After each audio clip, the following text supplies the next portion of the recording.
रहने वाले करीब 70 वर्ष के एक डॉक्टर राजपूत सरकारी सेवा से रिटायर होने के बाद भी अपने शौक के चलते कैसे चर्चा में हैं, ये रिपोर्ट देखिए।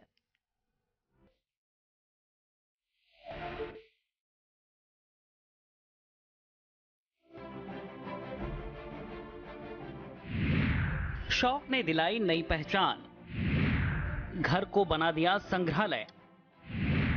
चीजें ऐसी कि बस देखते रह जाएंगे।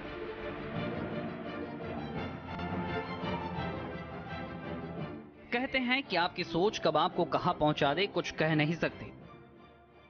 फर्रुखाबाद जिले के पलरिया मोहल्ले के रहने वाले करीब 70 साल के डॉक्टर रामकृष्ण राजपूत सरकारी सेवा से रिटायर हो चुके हैं।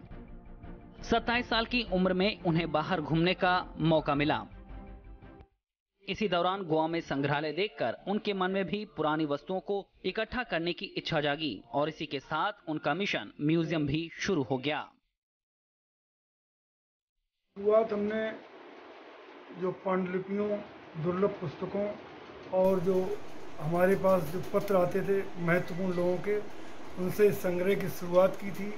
इसके बाद ये हमारी अभिरुचि बढ़ी इसलिए कि भारतीय संस्कृति के जो दुर्लभ वस्तुएं हैं जो चोरी होकर के तस्करों द्वारा जयपुर, बम्बई, कलकत्ता और दूसरे देशों में भेज दी जाती थी, तो उस संस्कृति की हिफाजत के लिए हमने सामग्री का संकलन करना शुरू किया और आज भी उसने संग्रहालय का रूप ग्रहण कर लिया है।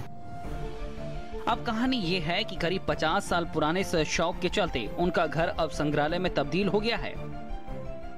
उनके संग्रहालय में न सिर्फ हजारों साल पुराने सिक्के हैं, बल्कि फारसी, अरबी की हस्तलिखित पांडुलिपि और तमाम दुर्लभ मूर्तियां भी यहाँ आपको देखने को मिल जाएंगी। छोटे स्तर से स्टाम्प, दिया सलाई के रैपर और चिट्ठियाँ वगैरह बड़े बड़े लोगों की कलेक्ट करना,